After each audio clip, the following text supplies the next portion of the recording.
Hello mga kabayan, magandang hapon sa inyong lahat. Ito si Chris RD Gymnastics at nais kong sabihin sa inyo kung bakit nyo kailangan manood ng Michael Jackson movie 2026 sa IMAX Vox. Specific talaga sa IMAX, no? Kasi, well, anyways, nanood ako ng Michael Jackson the movie kahapon lang, May 4, 2026. At napanood ko kasi, bakit ko i-recommend to? Yung sa IMAX box kasi maganda ang sounds, tapos ang laki-laki ng screen, tapos kitang-kita mo yung detalye ng mga movements ng feet at yung expressions, ang ganda talaga. Yung surround sound napakasarap eh. Tsaka yung upuan ng IMAX box, ang saya. So, nire-review ko rin yung IMAX box kung bakit yun doon siya dapat panoorin. Kasi na-experience ko naman sa ibang klaseng sinihan at mas ma-appreciate mo talaga yung effort ng production ng movie doon sa IMAX box. Well, doon naman tayo sa movie. Sa movie, na-appreciate ko yung movie kasi it brings back a lot of memories nung bata pa ako, nung 90s ako kasi nagkaroon ako ng kamalayan noong 90s at yung mga sayaw, yung mga tugtog, naalala ko ng mga bata ako, yung mga masasayang alaala nung bata ako. Na napakinggan ko parati yung music na yon sa radio station at sa TV. At kino-cover din at sinasayaw ng mga mananayaw doon sa TV at yung mga tao doon sa baryo namin yung kanyang song at yung kanyang music. So it really brings back a lot of memories, great memories. Yun ang nagustuhan ko sa movie na to kasi nagbigay siya sa akin ng masasayang alaala nung ako'y bata pa. Ayun, kaya ko recommend ko sa inyong panoorin nyo ang Michael Jackson the movie. So, ang update ko sa Michael Jackson the movie is about parenting. Yun yung natutunan ko doon. So, having a good parenting will will create a great ending of the child. So, Michael Jackson, alam naman nating talented talaga siya. Para alam mo kung nabubuhay si Michael Jackson ngayon, ang BTS wala yan. Kung for example, yung batang Michael Jackson ngayon at ang BTS, ay, wala ang BTS, wala talaga yung si Jungkook, ay, wala ang BTS, wala. At ang galing no kasi nakita mo yung pag-transition ni Michael Jackson from the traditional music na he imitates, tapos nagkaroon siya ng sariling identity ng music, sariling identity ng sayaw. At naging siya ng parang feeling ko lang siya yung naging key ng modern music, transitioning from the 60s music to 70s to 80s to 90s. Nakakagawa siya ng bagong kanta, bagong taste of music. At yung mga songs niya, kung titignan mo yung mga songs ni Michael Jackson, is all about humanity. Tapos may mga hugot lahat yung mga kanta niya. The songs were created by Michael Jackson with experiences at yung mga nangyayari sa paligid, sa family, pati dun sa paligid natin. Ayun, nare-recommend ko sa inyo na panoorin nyo ito kasi marami kayong matututunan. Yun nga, natutunan ko talaga yung pagiging creative din. Kasi ako, nagka-piano ako. Ayan, yung piano ko. Nagka-piano talaga ako, yung mga instruments ko. Simple lang naman akong music producer. Napakasimple lang, na-face lang ako. Hindi ako ganun ka-professional. Pero, music enthusiast ako. Ayun, bale, yung nakita kong pagiging creative niya, pagiging detalyado niya sa mga music niya at sa production during nagka-practice sila, pag magko-concert sila, napaka-detalyado niya. Isa pa na-appreciate ko sa kanya is that totoo naman, mapagmahal siya sa kanyang mga kapatid. Kasi the movie is all about, were taken from the testimonies ng mga kapatid ni Michael Jackson sa nanay niya, pati sa family niya. And I love yung movie. The movie is all about family. So, if you're a family man, you have to watch this. If you are a kapatid, you have to watch this also. If you're an artist, this movie is also for you. Because it's for us, for musicians, for dancers, this is for us. So this movie is for all every corner of the society, whatever kung anong hilig mo. Pero kung ikaw ay musician, kung ikaw manganganta ka, kung ikaw ay artist, kung ikaw ay pamilyadong tao, kung ikaw ay nanay, kapatid, this movie is for you. Lalo na kung musician ka. Kasi mas lalo ka makaka-relate talaga dito. At kung ikaw ay artist o mananayaw, kung nasa industriya ka, panoorin mo talaga ang movie na 'to.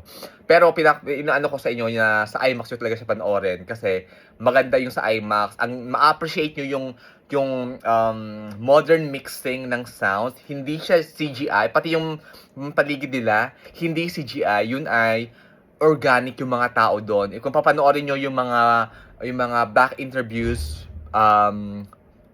post-movie interviews, pre-movie interviews ng mga producers at sa mga na-cast, it's really organic. Yung sayaw, organic siya. Yung mga tao, organic. Yung music, organic siya. Syempre, ni-remix nila yon, pinili ulit, ni-revive nila yung music in a very clean way, in a very detailed way, na napakaganda ng mga sound in a very modern style. So, great, great, great.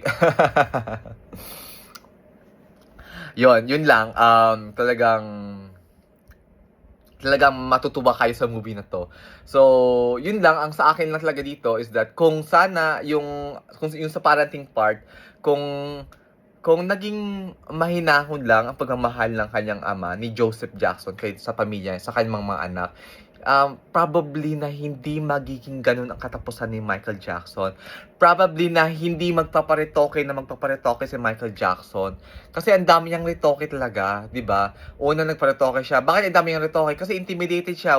Bakit intimidated si Michael Jackson para sa akin, ha? Kasi kasi pogi sa Michael Jackson eh. Pogi talaga siya, nung black siya. Pogi siya kahit hindi siya nagpa-retoke ng mukha niya. Pogi siya nung black siya. Parang na-feel niya na hindi siya perfect kasi in spite ng effort niya sa pagsasayaw, sa art, sa pagkanta, parang kulang pa rin yung appreciation na nare-receive niya sa tatay niya. Imagine, father is the head of the family. And kung lahat ng ginagawa ng bata pa siya, 5 years old, lahat ng ginagawa niya, sinakrifice niya yung paglalaro niya, sinakrifice niya yung mga gusto niyang gawin nung bata siya, still parang kulang pa rin ang appreciation ng tatay niya. May mga panahon din sabi sa movie na, we really did great. Sabi ng tatay niya, parang kulang pa rin yung appreciation ng tatay niya. Yung ibang tao, na-appreciate sila, pero yung tatay niya, parang kulang pa rin appreciation, parang kulang pa rin. Amo niyo yun, parang kulang ng affirmation sa tatay. So, para sa kanya, he's not yet perfect kasi yung tatay niya mismo, hindi siya na-affirm. So, nakaka-feel si Michael Jackson ng affirmation. Una sa nanay niya, pangalawa sa mga animals. Yes, indeed. Mabuti ba nga ang hayop nakakaintindi sa atin.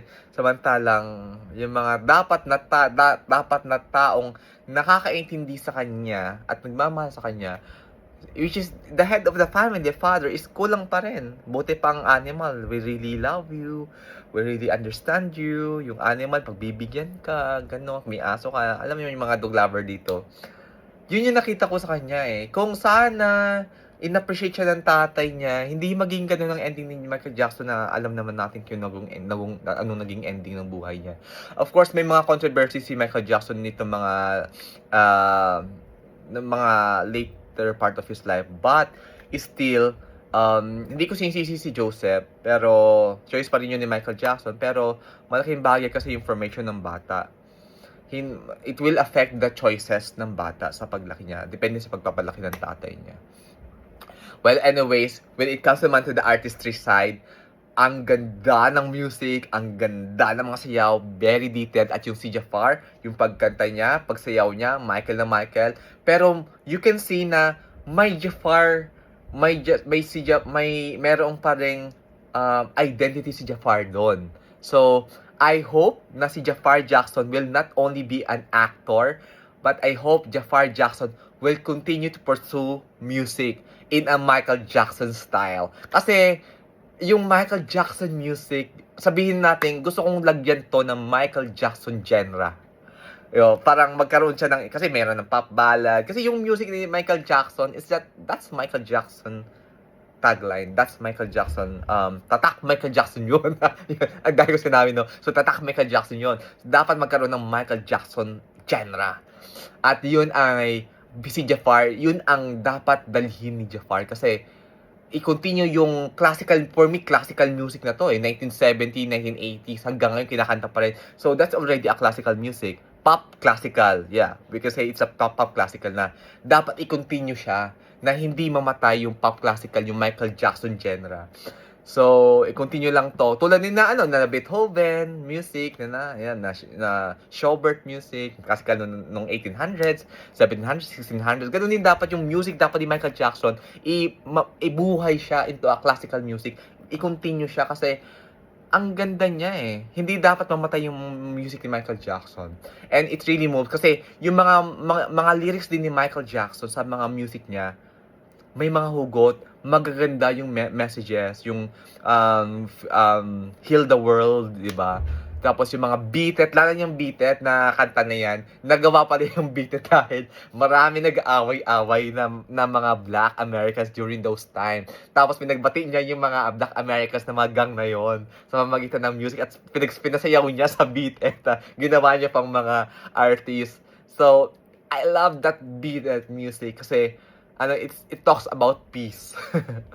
So yon, manood tayo ng Michael Jackson, okay? And I recommend sa Vox IMAX. God bless.